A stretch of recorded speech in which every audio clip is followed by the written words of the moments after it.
3 days after my family demanded $75,000 and threatened to throw me out of their house. They discovered I was worth $27 million. 1 week later, Forbes published my name. 2 weeks after that, the same father who called me a burden at Christmas dinner was sitting across from attorneys, begging for more time before losing the house he had mortgaged to save my sister. What none of them knew was that I had spent years quietly building a company beneath their feet while they laughed at the daughter they thought had failed.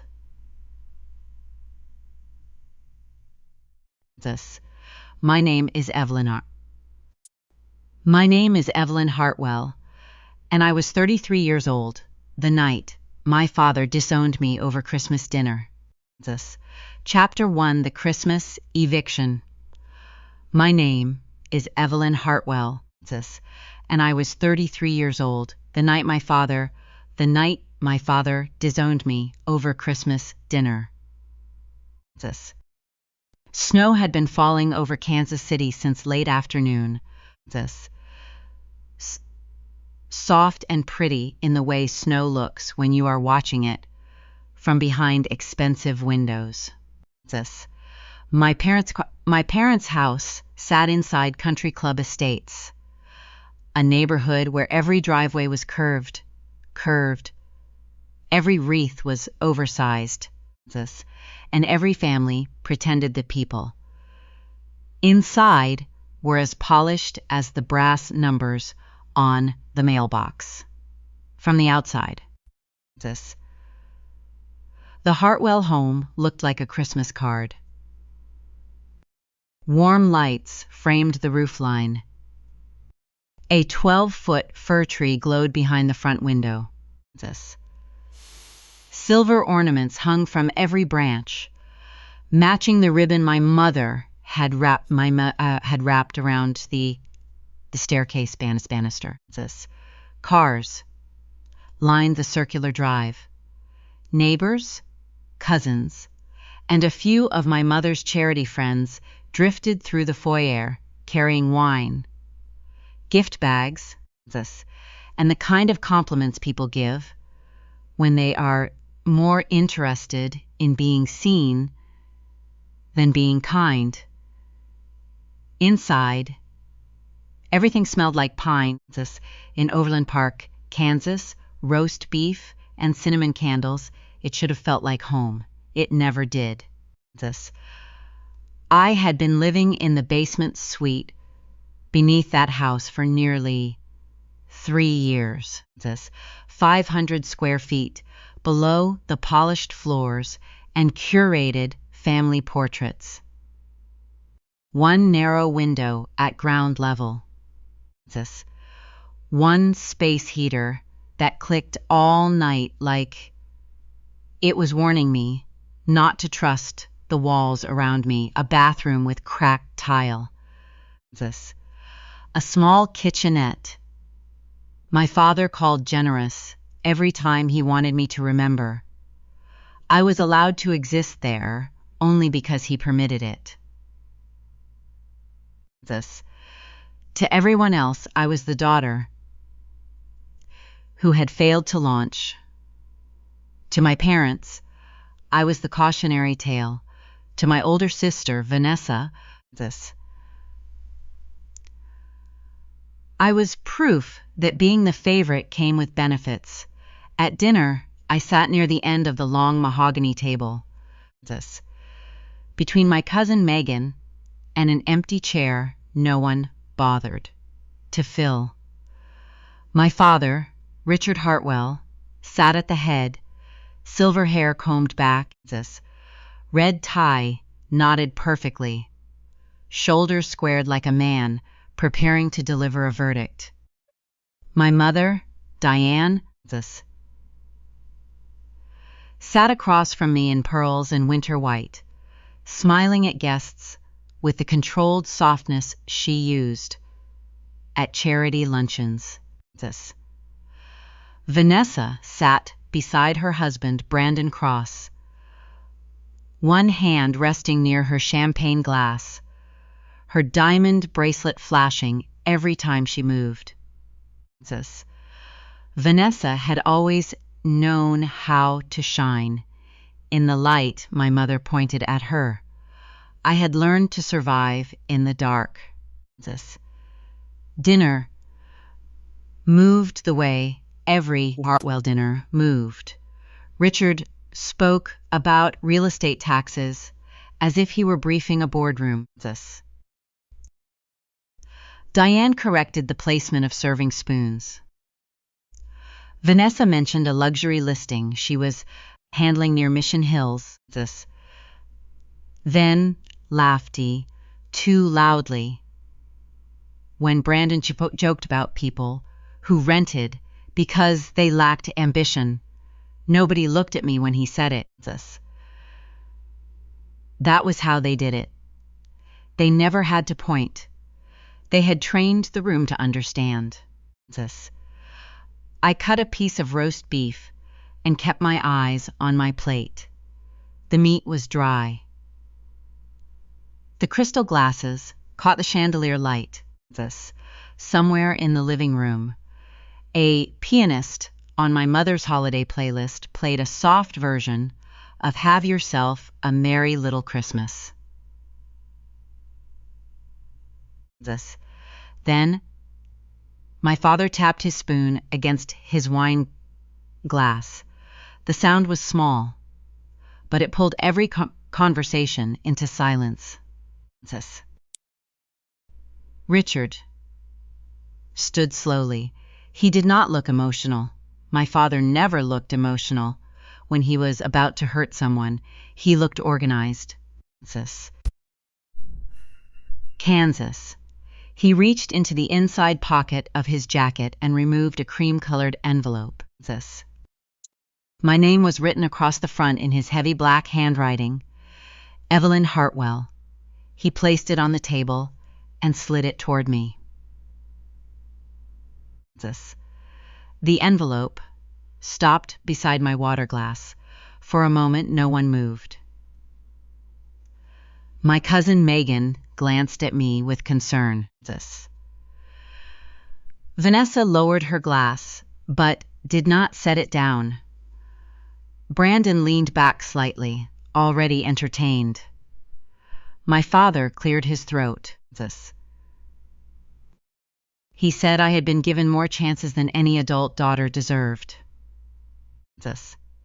He said he and my mother had tolerated my lack of direction for too long. He said I had used their address, their utilities, their good name, and their patience while contributing nothing meaningful to the family. His voice was steady, formal, almost bored. Then he said I had until the 1st of January to vacate the basement suite. If I refused, he would pursue legal removal. The room changed temperature.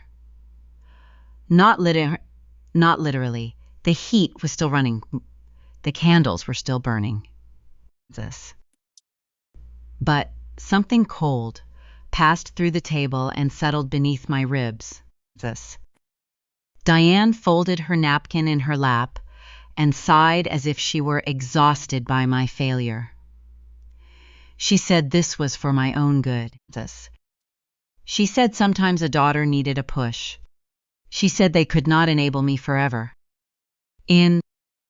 Vanessa looked down at her plate, but the corner of her mouth lifted. Brandon did not even hide his satisfaction. I picked up the envelope. The paper inside was a typed notice, not legally perfect, but close enough to be threatening to someone who did not know better. Richard had always liked documents. They made cruelty look official. I read every line. Then I folded it once and placed it beside my plate. I did not cry. I did not plead.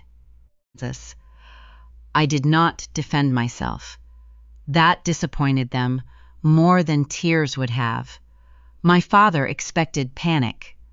My mother expected guilt. Vanessa expected humiliation. Brandon expected entertainment. What none of them knew was that I was not broke. I was not unemployed.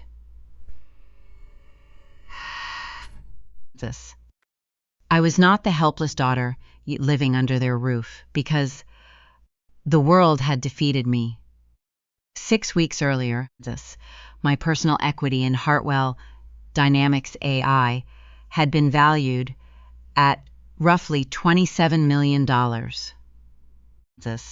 My company built supply chain optimization software for freight brokers, manufacturers, brokers, and retailers whose names my father would have recognized if he had ever respected me enough to ask what I did. I had spent years building it quietly.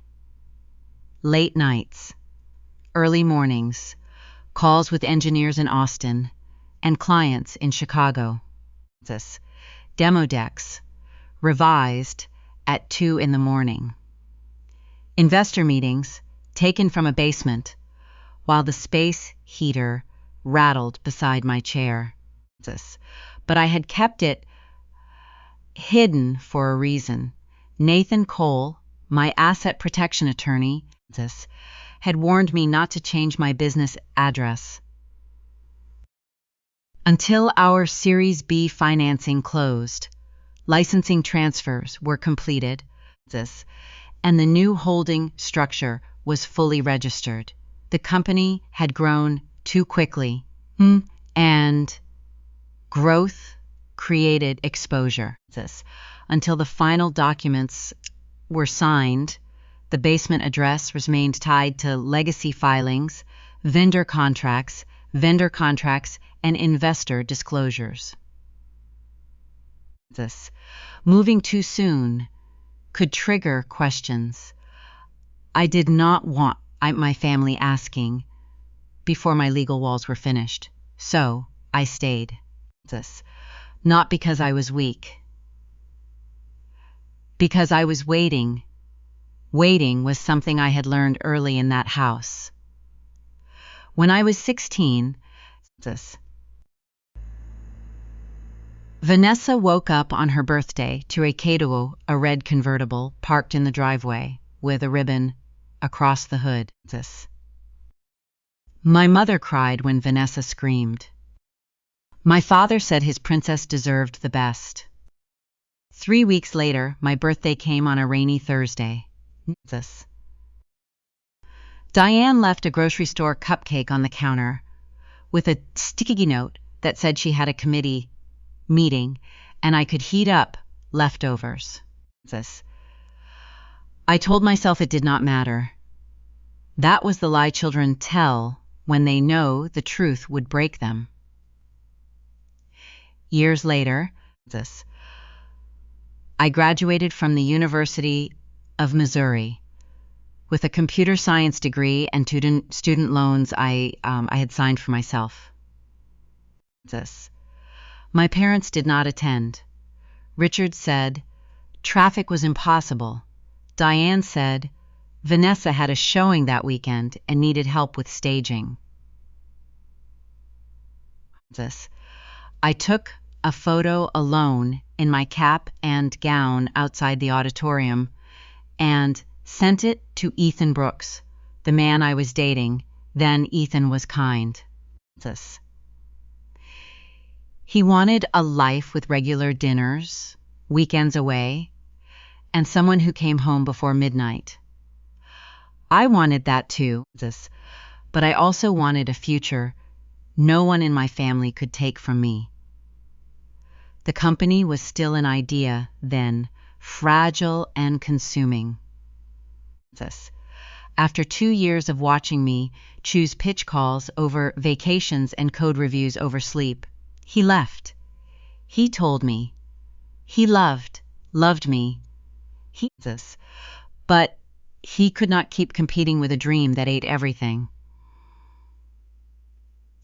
I did not blame him. Some dreams do.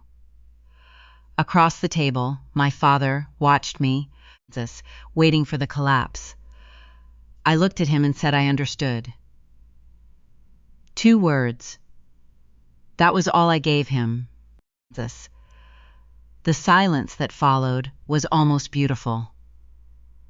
Deanne blinked first. Vanessa shifted in her chair. Brandon gave a short laugh under his breath, as if he thought I was too stunned to react properly. Richard sat down slowly, satisfied with what he mistook for surrender. Dinner resumed, but the room never fully recovered. Forks scraped plates. Someone mentioned the snow. Diane asked Vanessa about a client buying in Leawood. My father poured more wine. Everyone pretended the execution had been polite because the victim had not screamed. I finished my meal. Then I excused myself. No one stopped me. I walked through the kitchen, past the marble island, past the framed family photo where Vanessa stood between my parents, and I stood slightly to the side. As if I had wandered into the picture by mistake. I opened the basement door and stepped onto the wooden stairs. Each step creaked beneath me. 12 steps down from the warm part of the house into the place they believed I belonged. The basement was dark, except for the blue glow of my monitors. My desk was a folding table I had bought at a garage sale for $15. My chair had a tear in the vinyl seat. A stack of server equipment hummed softly near the wall, the only honest sound in that room. I sat down and opened my laptop. There was one unread email at the top of my inbox. The sender was Crescent Peak Ventures. My pulse slowed. Kansas. I clicked it. The message was brief, professional, and life-changing. The Series B round had officially closed. The final signatures were complete. The capital transfer was scheduled. The board approvals were logged. Park, Kansas. Hartwell Dynamics. AI was no longer vulnerable. Neither was I. Above me, through the old floorboards, I could hear my family laughing again. Vanessa's bright voice rose above the others. Diane said something that made Brandon chuckle. Richard's deeper laugh followed.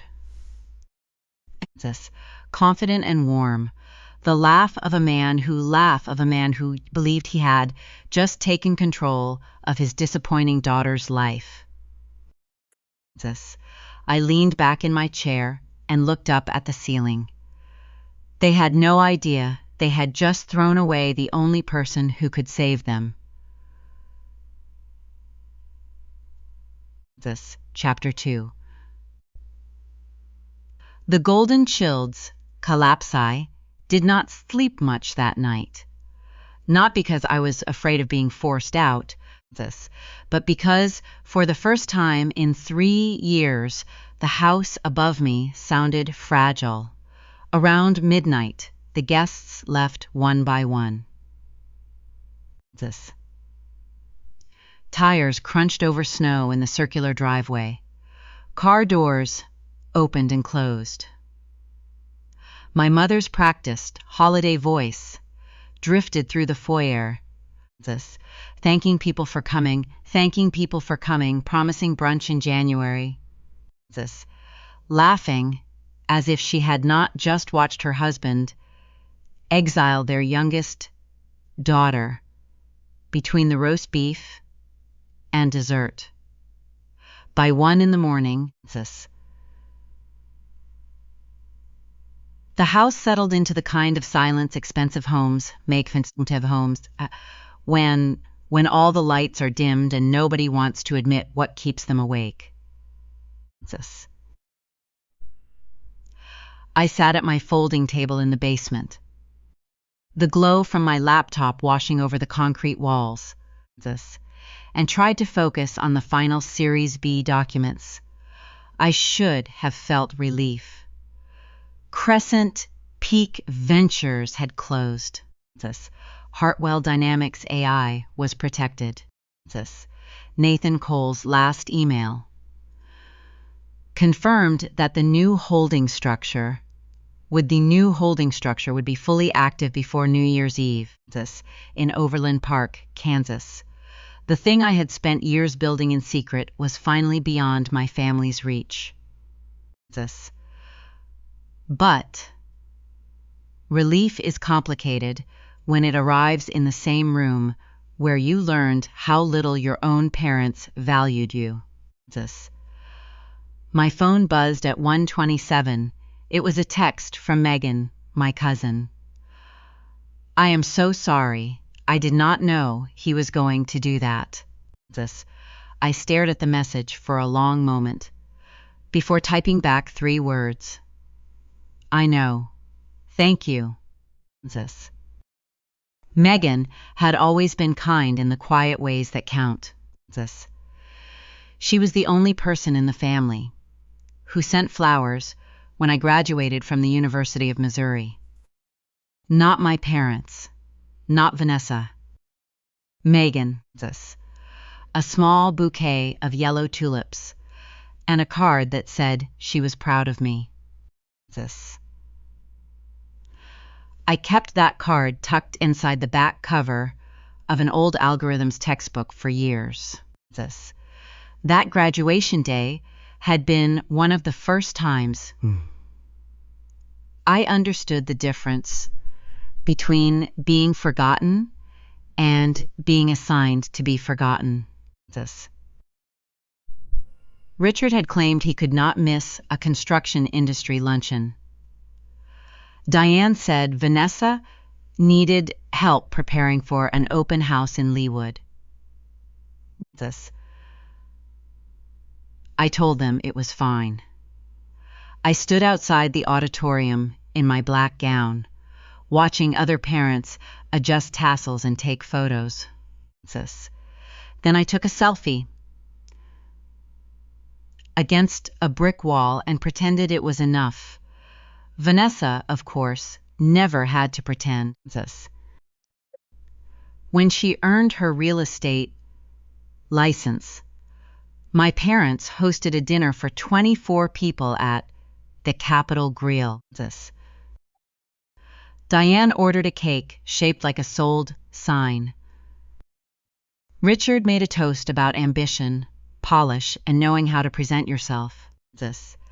I remember sitting at the end of the table in a sweater I had bought on clearance, still carrying 6 figures in student loan debt, while my father congratulated Vanessa for passing an exam after 3 paid prep courses and a year of not working. That was the pattern. Vanessa was celebrated for arriving.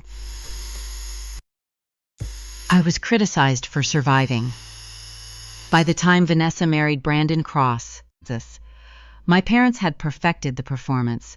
The wedding cost $120,000. A ballroom at a downtown hotel, white orchids, a jazz trio, champagne poured by servers wearing white gloves. Richard called it an investment in Vanessa's future. Diane cried through the father-daughter dance like she was watching royalty. 6 months later, they helped Vanessa and Brandon buy their house near the country Glee Club. Nearly $2 million, pale stone exterior, arched windows, heated driveway, kitchen large enough for a cooking show neither of them would ever film. Diane told everyone Vanessa had always had an eye for beautiful things. Richard said it was smart to help the right child establish roots. The right child. I heard those words from the hallway, carrying a laundry basket Diane had asked me to take downstairs. Vanessa's life looked effortless. Because my parents were always standing behind the curtain, pulling ropes, covering cracks, writing checks. She drove a white Range Rover with cream leather seats. Brandon wore watches that cost more than my first car. They vacationed in Aspen, Palm Beach, and once on a chartered boat off the coast of the Carolinas, though Diane called it a family wellness retreat whenever anyone mentioned how much it cost. They belonged to the same country club my mother used like a second church. Diane chaired the women's charity committee. Vanessa hosted donor brunches. Olivia Price, the committee president and unofficial queen of social judgment, adored them. To Olivia and everyone orbiting her. Vanessa was Diane's success story. The daughter who married well, dressed well, entertained well, and never embarrassed the Hartwell name by appearing too serious or too tired. I was the other daughter, the one Diane described as private when she meant strange, focuses when she meant cold, still figuring things out when she meant disappointing. I had heard her say it at the club once. I was carrying a box of silent auction folders from her car to the event room because she had called me at the last minute and said she needed help. I was wearing jeans and a black coat. My hair twisted up because I had a product call in 20 minutes. Diane did not know I was standing behind the double doors when Olivia asked if I still lived at home. Diane gave a soft laugh and said Evelyn had always been brilliant in theory, but not every child knows how to turn potential into a life. Olivia made a sympathetic, phatic sound. Then Diane added that Vanessa had always understood people, while I preferred machines. They laughed. I carried the folders in, set them on the table, and said nothing. Silence had become my first language in that family. 6 months before Christmas, that silence almost broke. A certified envelope had arrived at the house while I was in Austin meeting with a manufacturer that later became one of our largest enterprise clients. It was addressed to me, care of Hartwell Dynamics AI, from a registered agent in Delaware. It should have gone into the small locked mailbox I rented for business overflow, but someone at the post office misrouted it to the house.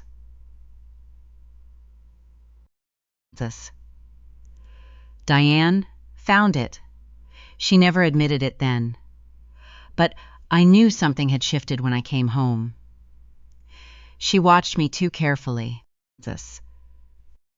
She asked what I did all day with unusual sweetness. She mentioned once, while stirring tea at the kitchen island, that some women hide behind work because they are afraid of real life. I thought she was being cruel. I did not yet understand that she was being curious. She had opened that envelope.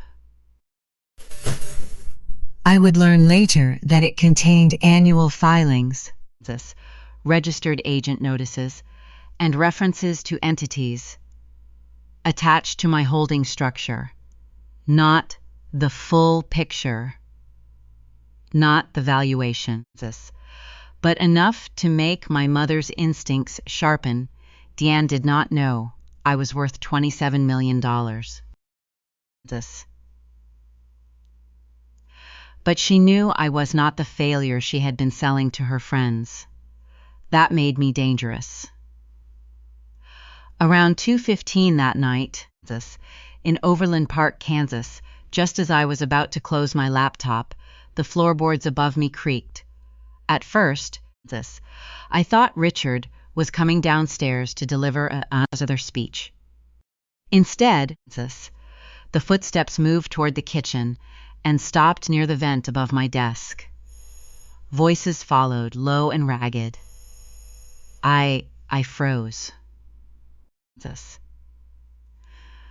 The old ductwork in that house carried sound like a confession. If someone stood near the kitchen island, every word came down through the metal grate above my workstation. Vanessa was crying, not gentle tears, not embarrassed sniffles. She was sobbing the way people sob when the bill finally arrives.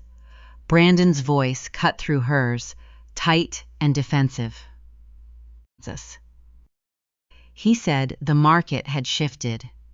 He said clients were delaying payments. He said everyone in marketing was struggling. Richard snapped back that a market shift did not explain 3 missed mortgage payments. My hand hovered over the keyboard. 3 missed payments. Deanne asked him to lower his voice. Then she asked what the lender had actually said. Richard took a long breath before answering. The bank had issued a pre-foreclosure notice on Vanessa and Brandon's house.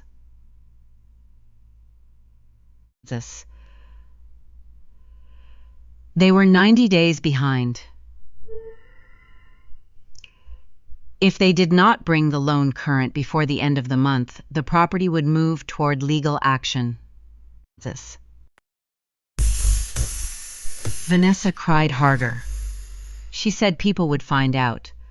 Not that they might lose their home. Not that they had made terrible choices. People would find out. Brandon muttered that he had been expecting a contract to close in August. Richard slammed something down on the counter. A glass, maybe. He said it was December. He said there was no August contract. He said Brandon's agency was a sinking boat with a logo. Then came the part that made my pulse go cold. Diane asked Richard where the June money had come from. For several seconds, nobody spoke. Then Richard said he had taken a bridge loan, private lender. Short term, high interest. Signed in June to keep Vanessa's mortgage current, cover Brandon's business arrears, and preserve enough cash flow to get them through the fall social season without anyone asking questions. Deanne's voice changed. It lost all charity luncheon softness. She asked what he used as collateral. Another silence. Then Richard said the house. This house. the Hartwell home in Country Club Estates, the one Diane treated like a crown. The bridge loan was secured against it, and the balloon payment was due at the end of December. Principal, fees, penalties, everything. More than $1 million tied to a private lender who did not care about the Hartwell name, Vanessa's image, or Diane's place on the women's committee. My father had risked his own home to keep his golden child shining. For a moment, I felt nothing. Then, I felt something worse than anger. Clarity. Deanne whispered that they did not have that kind of money. Richard said he knew. Vanessa said there had to be something. Brandon said maybe they could restructure. Richard laughed once, sharp and ugly, and told him men with maxed out cards and a failing agency did not get to say restructure. Diane began pacing. I could hear her heels crossing the kitchen tile. Then her voice lowered. She said there was still. Evelyn, my body went still. Richard did not answer immediately. Diane continued. She said I had been hiding something. She said, no one registered companies in Delaware for a hobby. She said I had let them think I was struggling while sitting downstairs with bank accounts, documents, and whatever else I had been keeping from them. Vanessa stopped crying long enough to ask what Diane meant. Diane did not explain fully. Not yet. Richard said I could not have that kind of money. Diane replied that desperate people often reveal what they have when cornered. Then my father said slowly, as if the idea were taking shape while he spoke, that they still had one asset asked. Vanessa asked, what asset? The floorboards creaked above me. Richard's footsteps moved away from the kitchen island and toward the basement door. His voice came down through the vent. Colder now, steadier. Evelyn. The brass knob at the top of the stairs turned. Chapter 3. The $75,000 trap. Sit down. I sat. Diane looked at me with an expression she probably believed was maternal. It was not. It was assessment. Richard slid a folded sheet of paper across the island. It was not in an envelope this time. It was written on the back of a printed household budget, the kind my father liked to create when he wanted numbers to obey him. Columns, dates, underlines, categories. I looked down. Basement occupancy adjustment, utilities, internet overuse, household maintenance, deferred rent correction. At the bottom, circled twice in blue ink, was a total. $75,000. For a moment, I almost laughed. Not because it was funny, but because the cruelty had become so desperate it had turned amateur. This is an invoice, I said.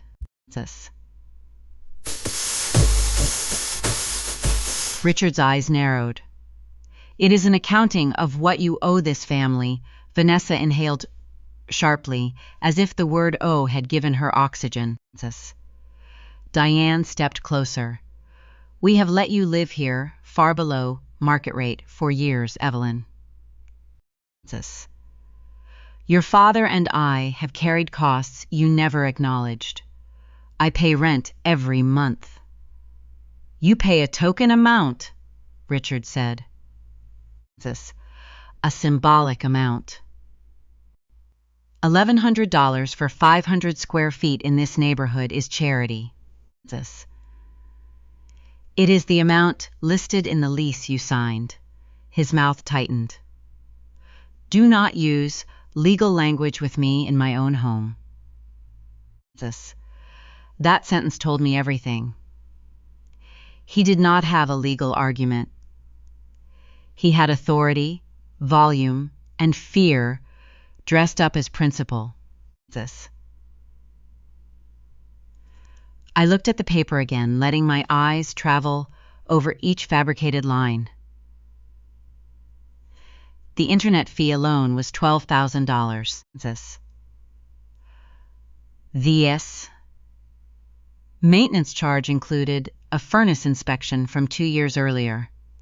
There was even a line for guest impact, as if my presence had somehow reduced the dignity of the Hartwell home. Deanne spoke softly. Your sister is going through something very difficult. I looked at Vanessa. She looked away, Diane continued. And whether you understand it or not, family means stepping up when one of us is in crisis. One of us, I repeated. Diane's expression hardened, just slightly. Do not twist my words. Brandon pushed away from the refrigerator. Look, nobody is asking you to do anything unreasonable. You have had years to get yourself together. If there is any savings, any fees, any retirement money, anything, this is the time to use it. Any savings. He said it too quickly. He was fishing. Richard placed both palms on the island and leaned forward. You have until Monday at 5 o'clock to provide certified funds. If you fail to do that, I will change the locks. I will remove your belongings from the basement. I will file a civil claim for unpaid housing costs, and, if necessary, I will involve the police for trespassing after notice. He had rehearsed that line, probably upstairs, between panic and pride. I folded my hands in my lap, so no one could see how still they were. There is no unpaid housing cost. Richard's face flushed. You are not listening. I am listening. No, you are calculating, Diane said. The room paused. Her voice had changed. It was quieter now, more dangerous. You always do this. You sit there, like the rest of us are beneath you, like you are observing instead of participating. Your sister is terrified. Your father is under pressure. This family is facing embarrassment, and you are sitting here correcting terminology. There it was. Not foreclosure. Embarrassment. That was the wound they were really treating. Vanessa started crying again, but even that felt aimed at the room. You do not know what it is like, she said. You do not know what it feels like to have people expecting you to keep everything together. I stared at her for a second. I wanted to tell her exactly what it felt like. I wanted to tell her about 17-hour workdays and investors' calls taken from a basement bathroom because Diane had a charity board meeting upstairs, and the Wi-Fi was stronger near the laundry room. I wanted to tell her about sleeping 4 hours and waking to my mother's texts asking me to pick up dry cleaning for a woman who drove past 3 cleaners on her way home. I wanted to tell her about the graduation photo I took alone. But the truth would have been wasted on Vanessa. So I said nothing. Richard tapped the paper. $75,000. Monday. Certified funds. And if I cannot get it, then you will experience consequences. Diane moved closer, her perfume sharp and floral. Evelyn, listen to me carefully. If you walk away from this family when we need you, people will know. Megan will know. The club will know. Your cousins will know that when your sister was in trouble, you chose selfishness. I almost admired the precision. Richard threatened courts. Diane threatened belonging. Diane belonging. Both knew exactly where they had trained me to hurt. For one dangerous second, I considered ending it. I could have opened my banking app. I could have turned the laptop toward them and watched the color drain from every face in that kitchen. I could have written a check so large our hands would tremble when they touched it. But the moment they knew the truth, they would never stop. 75,000 would become 100,000.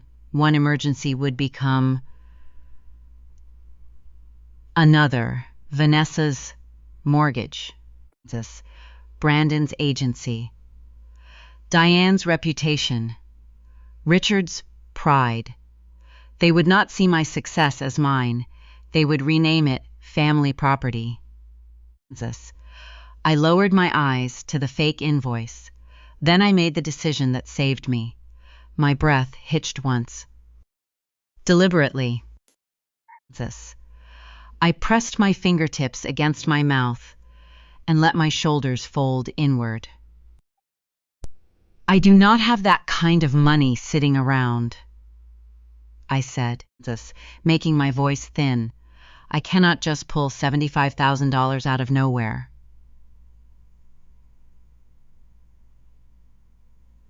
Richard watched me carefully. Diane softened, but only because she thought the blade had gone in. You must have something, she said. I have some savings. Not that much. Maybe I can ask for an advance. Maybe sell some equipment. I do not know. Vanessa looked up. How much can you get? Brandon's eyes sharpened. That was the first time I saw it clearly. Richard wanted obedience. Diane wanted control. Vanessa wanted rescue. Brandon wanted numbers. I do not know, I said. Richard exhaled through his nose, satisfied. Then find out. I need time. You have until Monday. I nodded and let a tear slip down my cheek. It was not entirely fake. Some part of me was grieving the final death of a fantasy I should have buried years ago. Diane reached across the island and touched my hands. Her fingers were cold. This is your chance to prove you understand what family means. I looked at her hand on mine and thought, no, this is my chance to prove I finally understand what family is not. But aloud, I whispered, I will try. Richard straightened. restored by my apparent collapse. Good. Go downstairs. We will discuss this again when you have real information. I picked up the fake invoice. No, he said. I paused. That stays here. Of course it did. Men like Richard liked paper until paper could become evidence. I let go. I let go of it. Then I walked back to the basement. The second the door closed behind me, my face changed. The tears stopped.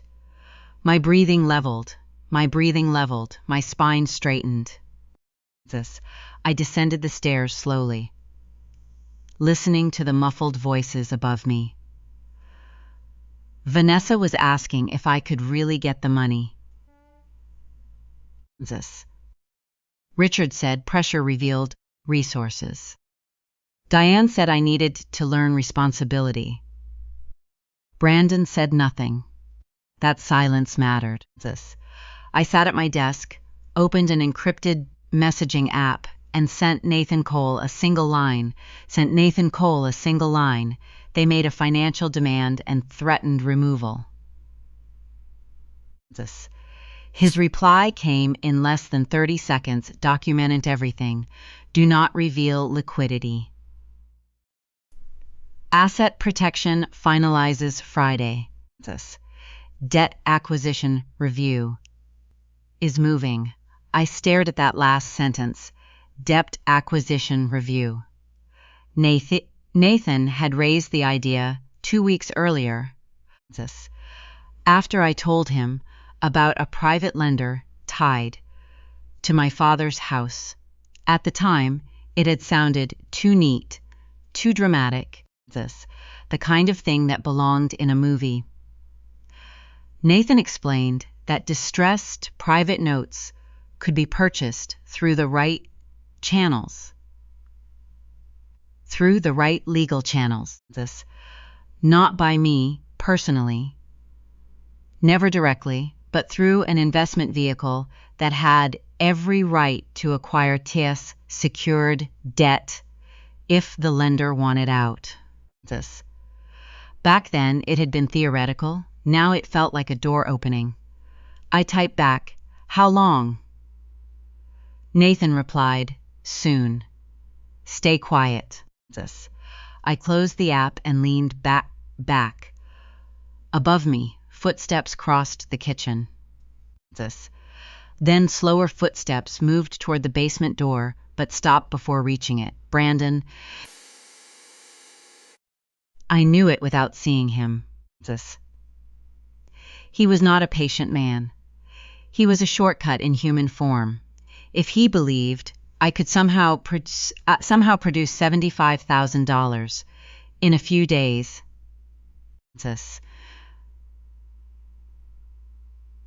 he would not accept the story that I was broke. He would look for the hidden source. A minute later, the floorboards creaked away. I thought, that was the end of it for the night. I was wrong. At 3:17 in the morning, while the house slept, a thin strip of light appeared beneath the basement door again, not wide enough for someone coming down, just wide enough for someone standing there, watching. I stayed motionless in the dark. The light disappeared. The next morning, I found the proof on the small printer tray beside my desk. I had printed investor schedules earlier that week and forgotten one page in the feeder. It was nothing critical, just an outdated Delaware registered agent notice. The kind of document that looked boring unless you knew what words to search. Someone had pulled it halfway out, then shoved it back crooked. A faint crease ran across the corner. I picked it up. My name appeared 3 lines from the bottom, Evelyn Hartwell. Managing member. By breakfast, Brandon could barely look at me without looking away too fast. That was when I knew. He had seen enough to become curious. And curiosity, in a desperate man, is never harmless. Chapter 4, the investigation. By 9, the next morning,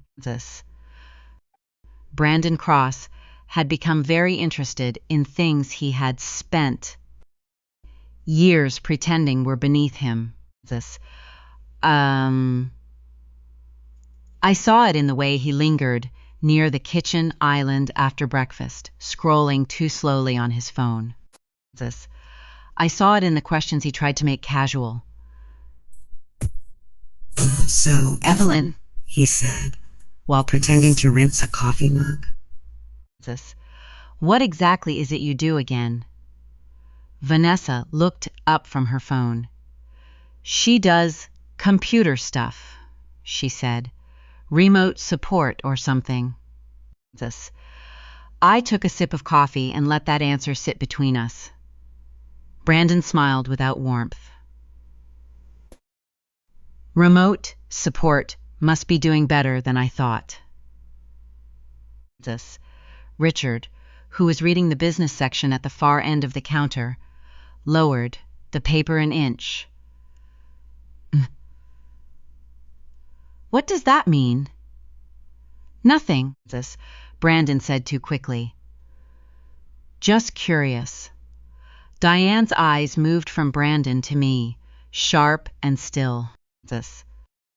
My mother had always been dangerous when she was quiet.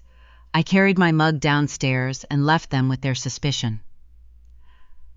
By noon, I knew Brandon had started digging, not because he was subtle, but because desperate men rarely are.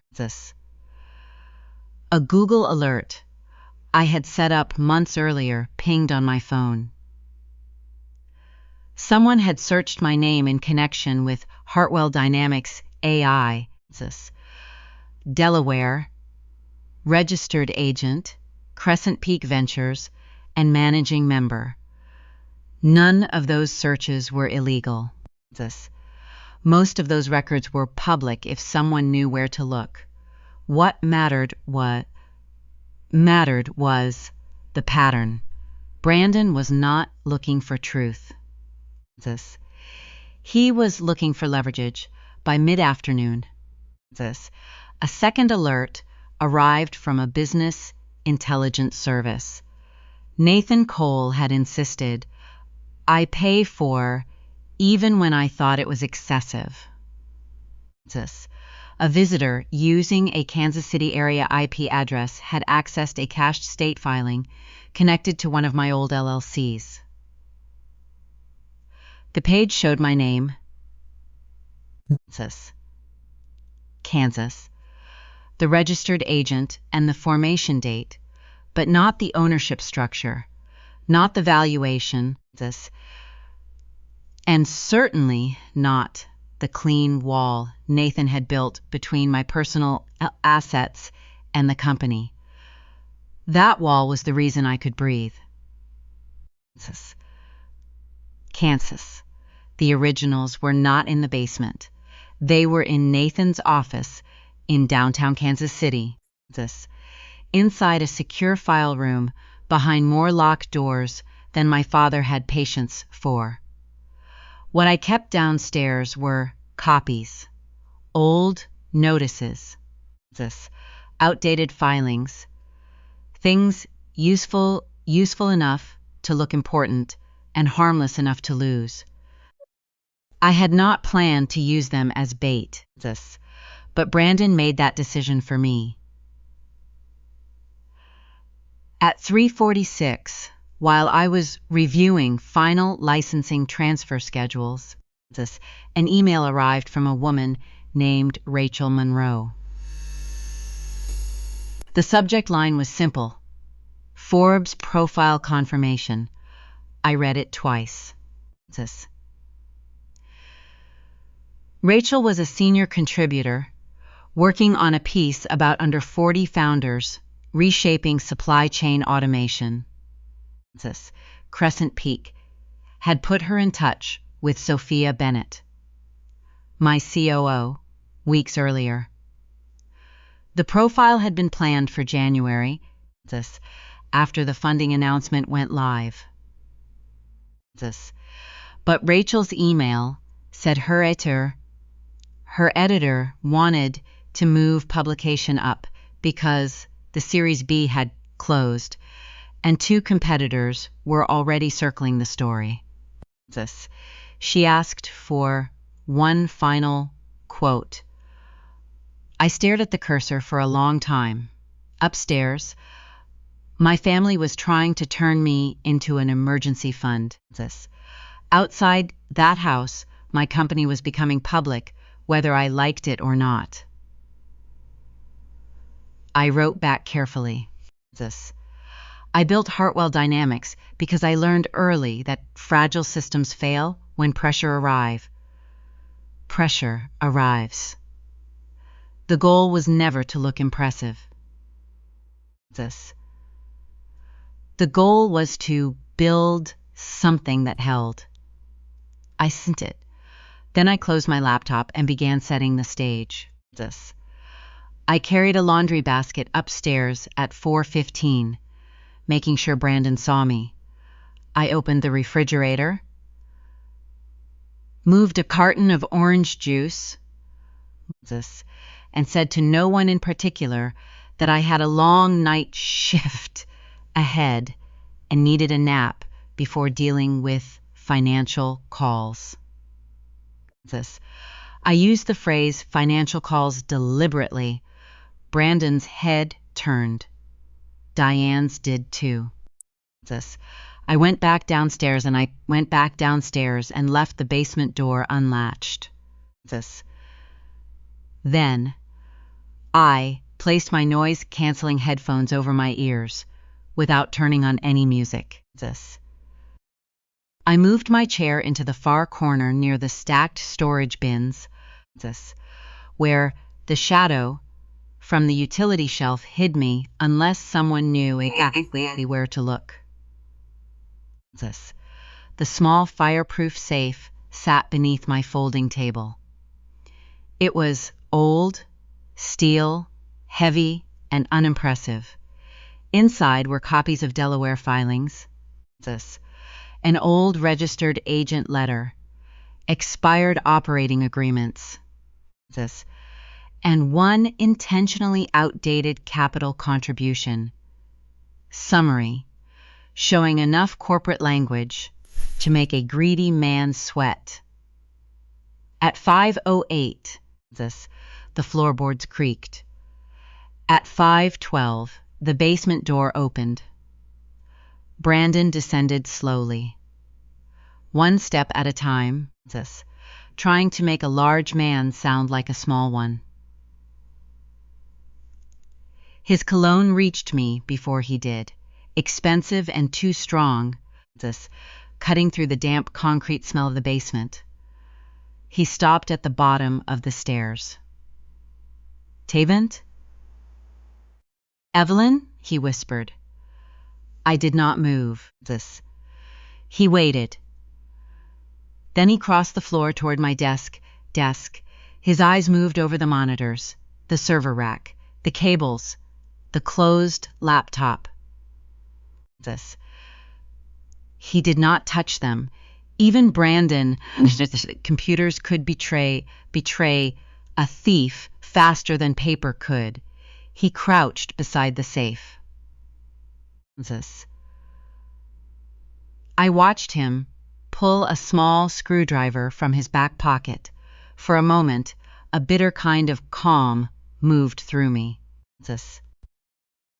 This was the man who had laughed when my father called me a burden. The man who had stood in my kitchen and hinted that I must have hidden money.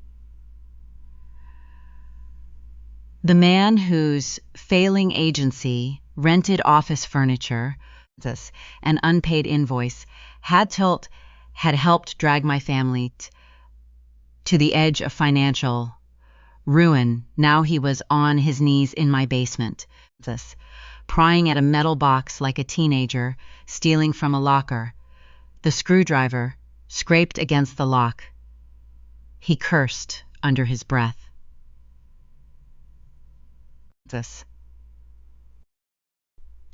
The latch gave after the third attempt. Brandon opened the lid and reached inside. He expected cash. I saw it in the hunger of his hands. Instead, he pulled out documents. His face changed as he read. Delaware registered agent, Hartwell Dynamics, managing member. His mouth parted slightly. He flipped another page, then another, his breathing getting faster. That was when I took off the headphones and dropped them onto the floor. The sound was small, but in that basement it cracked like a shot.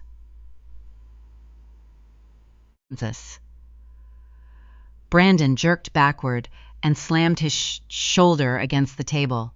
The papers scattered across the concrete. "What are you doing?" I asked. His face went red, then pale. "I heard something." "You heard something inside a locked safe." He stood too quickly and nearly slipped on one of the documents. "No, I thought there was a leak. I saw the safe open. The safe was locked." He looked toward the stairs, then back at me. "Look, don't make this dramatic." I stepped into the light. "Brandon, you broke into my leased space and forced open a locked container holding corporate records." His eyes flicked toward the papers. "I did not take anything." Attempted burglary does not require you to succeed. The words landed. For the first time since I had known him, Brandon Cross had nothing polished to say. I picked up one of the papers near his shoe. "These are not yours." I was trying to help the family. "No." "You were trying to find money before Monday." His jaw tightened. "You have money." I held his gaze. "That is not an answer to why you are standing in my basement with a screwdriver." The old Brandon tried to return. The charming one. The man who could talk his way out of missed payments, failed campaigns, and client complaints. "Evelyn, come on. We are all under pressure." "Your dad is scared. Vanessa is falling apart. Diane is trying to keep everyone from imploding. And you are committing crimes in the basement." He swallowed. I pulled out my phone. "Do not call the police," he said. I let my thumb hover over the screen. "You have 30 seconds to leave." He backed toward the stairs. "Your family deserves to know what you are hiding." I almost smiled. "They are going to." He froze for half a second, not understanding. Then he ran upstairs. I did not call the police. Not because he did not deserve it, but because Monday mattered more than Brandon. A police report would create noise. I needed silence for 48 more hours. 20 minutes later, the shouting started above me. At first, I heard only Brandon's voice. Pasmizing, fast and panicked. Then Vanessa. Then Richard demanding clarity. Diane did not speak for several minutes. When she finally did, her voice cut through everyone else. "Enough. The house went quiet. I moved to the bottom of the stairs and listened. Brandon told them I had companies. Not one company. Several entities. Delaware filings, registered agent documents. He said I was not doing help desk work. He said I was listed as managing member on something called Hartwell Dynamics. Richard said that was impossible. Vanessa said I must have forged something to sound important. Then Diane spoke. No, she said. She did not forge it. Richard's voice dropped. What do you mean? Diane exhaled slowly. I saw paperwork months ago. Silence. What paperwork? Vanessa asked. A certified envelope, Diane said. It came to the house by mistake. I opened it. Richard exploded. You opened Evelyn's mail? She lives under our roof. That does not answer the question. Diane's voice sharpened. It had corporate filings, registered agent information, tax notices. I did not know what all of it meant, but I knew enough. Vanessa sounded small for the first time. You knew she had money. I knew. I knew she was hiding something. Richard's chair scraped the floor. And you did not tell me? I was waiting until I understood how to use it. Those words changed the air in the house. Even from the stairwell, I felt them. Deanne had not been surprised by my possible money. She had been planning around it. The eviction, the invoice, the emotional trap, the timing. Richard may have delivered the threat, but Diane had loaded the weapon. My mother had not wanted me out. She had wanted me cornered. Richard's voice came back low and stunned. You set this up. I protected this family, Diane snapped. While you were too proud to admit you had mortgaged our home to protect Vanessa. Vanessa began crying again. Brandon muttered something about needing a practical solution. Diane seized it. We make Evelyn sign an agreement. Not a loan. A family support agreement, something binding. Something that gives us access if she refuses to help voluntarily. Richard hesitated. That may not be enforceable. Then we make it public, Diane said. We tell everyone she hid wealth, while watching her sister lose everything. We make selfishness cost more than compliance. There she was. Not the mother from Christmas cards. Not the charity chair. The strategist. My phone vibrated in my hand. Nothing. I stepped away from the stairs and answered in a whisper. His voice was calm. Evelyn, listen carefully. The acquisition vehicle is approved.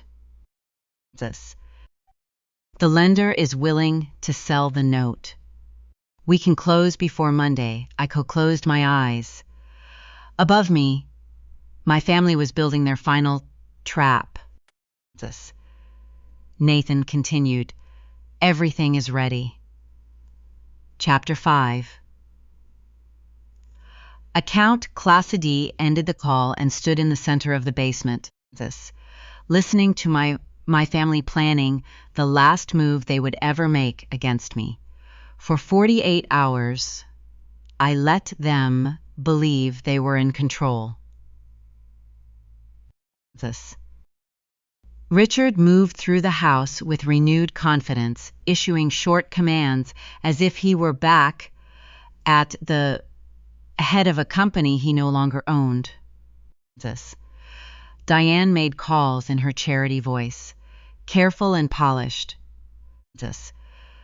telling people there had been a difficult family situation, but that everything would be handled privately. Vanessa stayed in the guest room, crying loudly enough for everyone to hear, then taking long phone calls with friends in which she described herself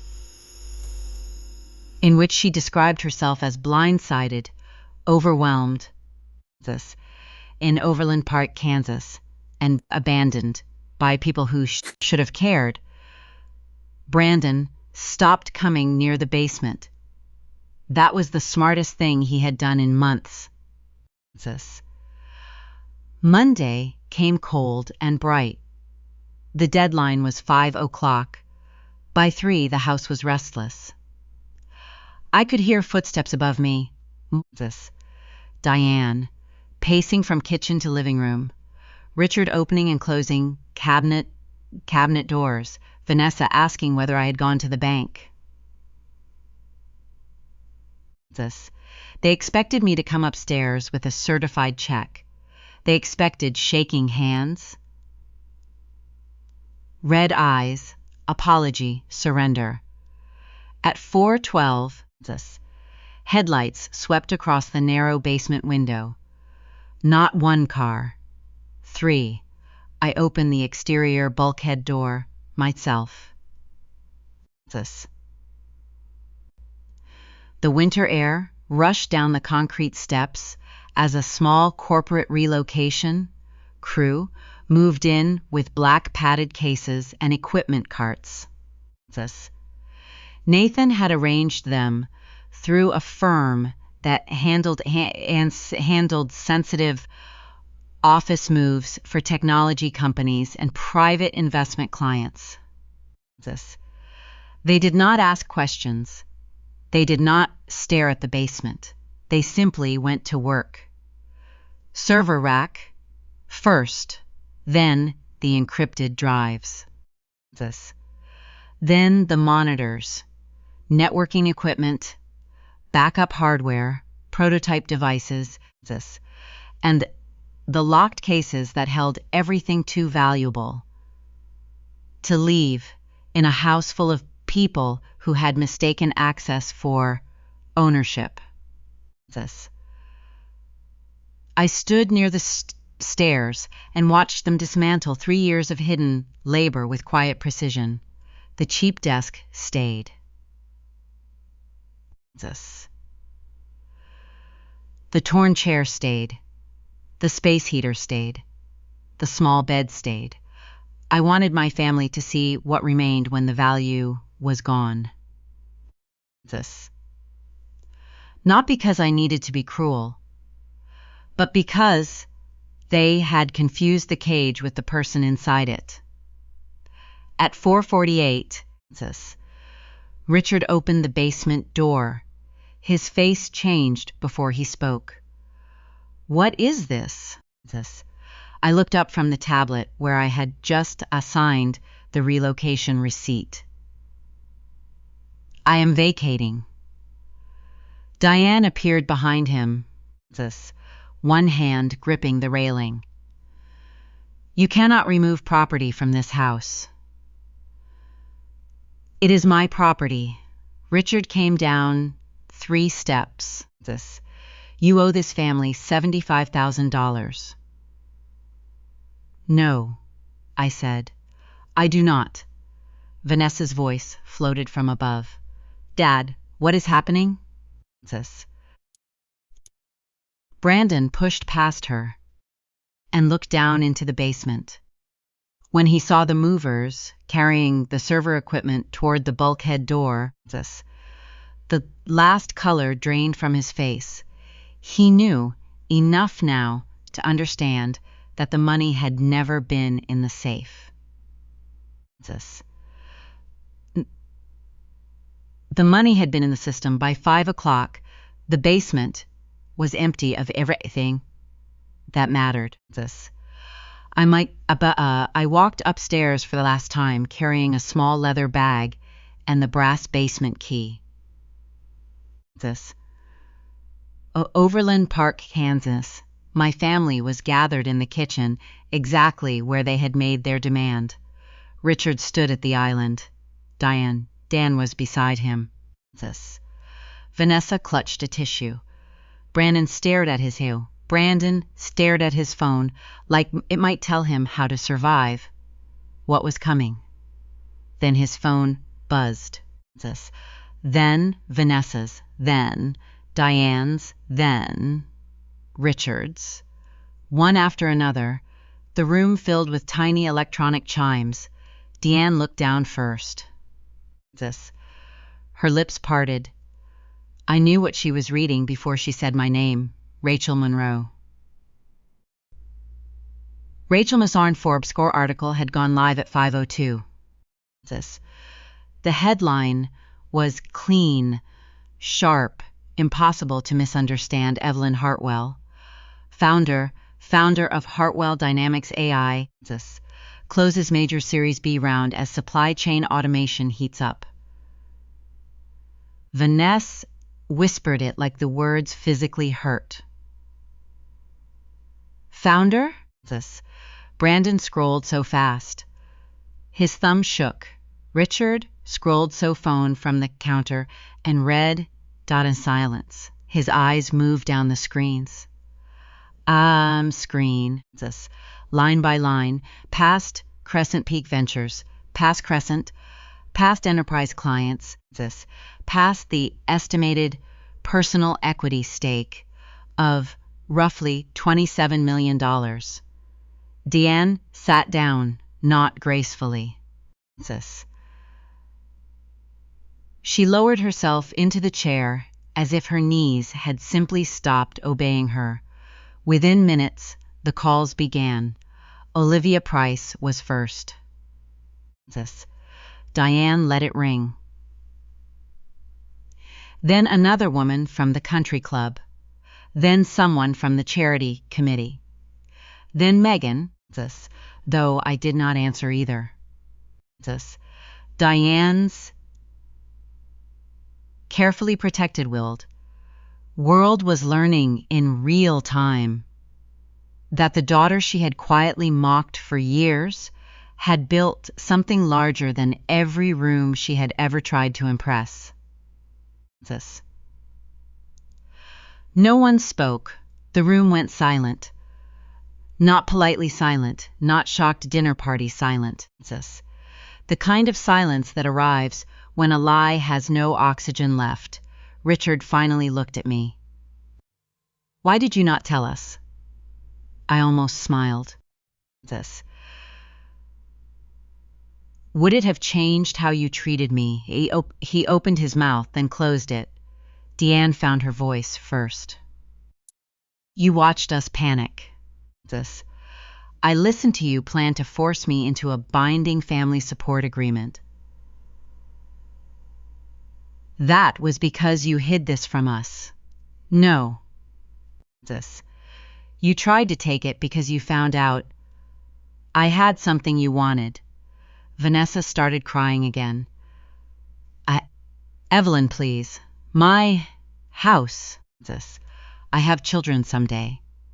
Brandon and I were building a life. You were building a performance. Brandon's face hardened. You think you are better than everyone now? No, I said. I think I am done paying for people who treated my existence like an inconvenience. Richard slapped his palm on the island. Enough. We will discuss this with attorneys. That has already started. His expression shifted. That was when Nathan Cole walked in through the side door with a wool overcoat, a leather briefcase, and the calm of a man who knew paperwork had already won, Behind him was James Holloway, Kansas, Overland Park, Kansas, a senior representative from the investment fund that had acquired the bridge loan tied to the Hartwell house. Richard recognized him immediately. I saw it in the way his shoulders dropped. James did not look at me first. He looked at Richard. Mr.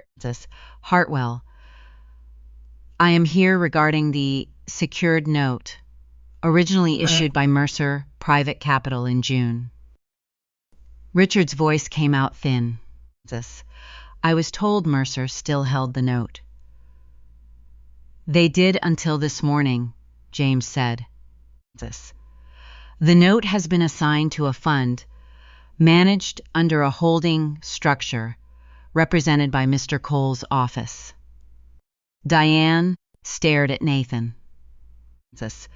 What does that mean? Nathan placed a folder on the island. It means the lender sold its position, legally, properly, with all supporting assignments filed. Richard looked at me then, and for the first time in my life, my father looked afraid of me, not angry. Afraid. You bought my debt. Not personally, I said. You taught me not to make family matters personal. His jaw trembled. James opened the folder. As of today, the loan remains in default. The cure period terms are outlined in the notice. If the required payment is not made within the specified legal window, the fund will proceed with enforcement under the deed of trust and applicable Kansas law.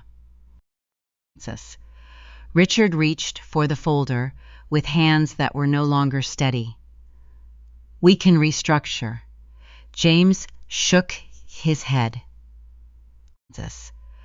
The fund is not offering restructuring.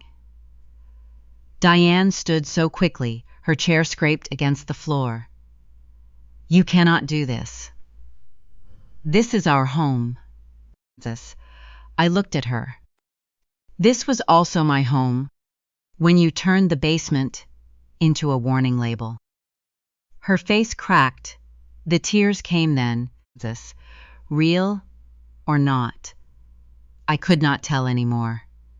Diane had used tears like currency for so long that even grief looked strategic on her.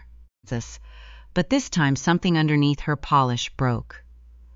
I did what I had to do for Vanessa, she said. Vanessa sobbed harder.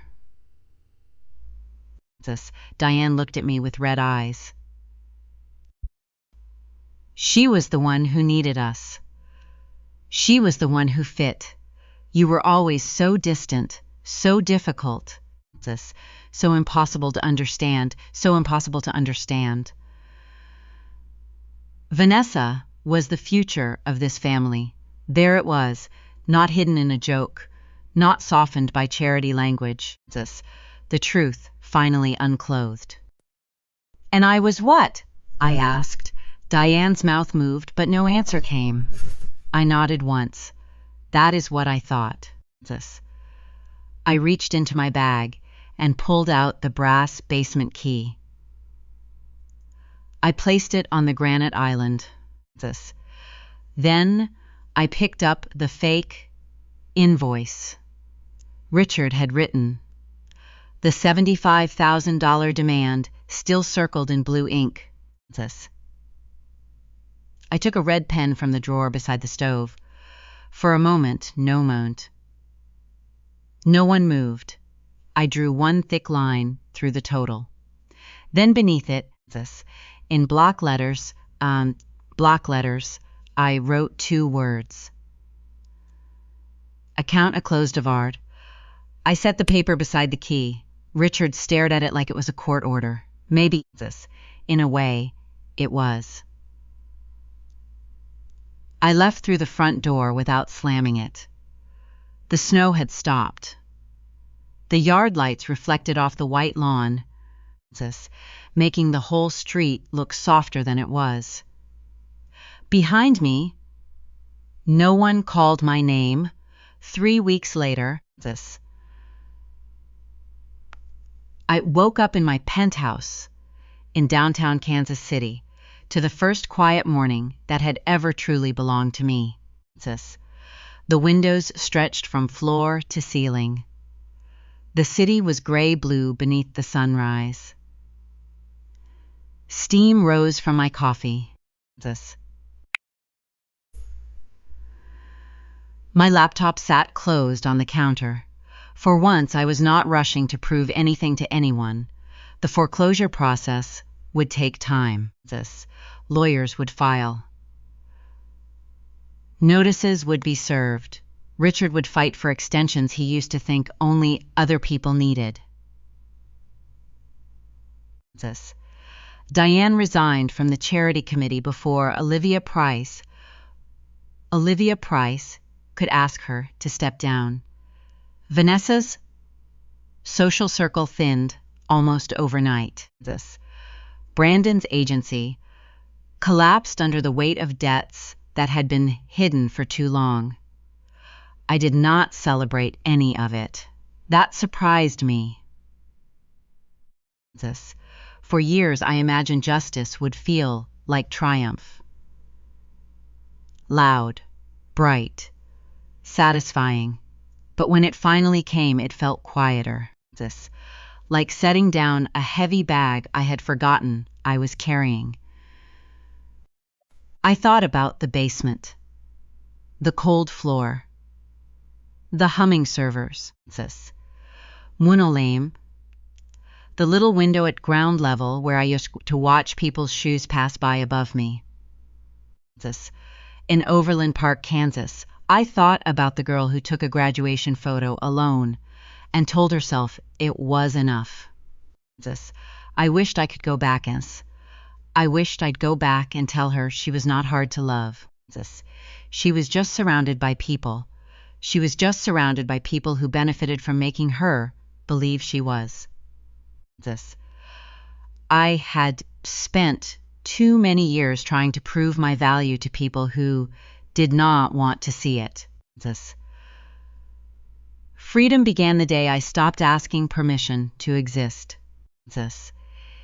If you have ever been the one in your family who had to earn love that others received freely, tell me where you are listening from.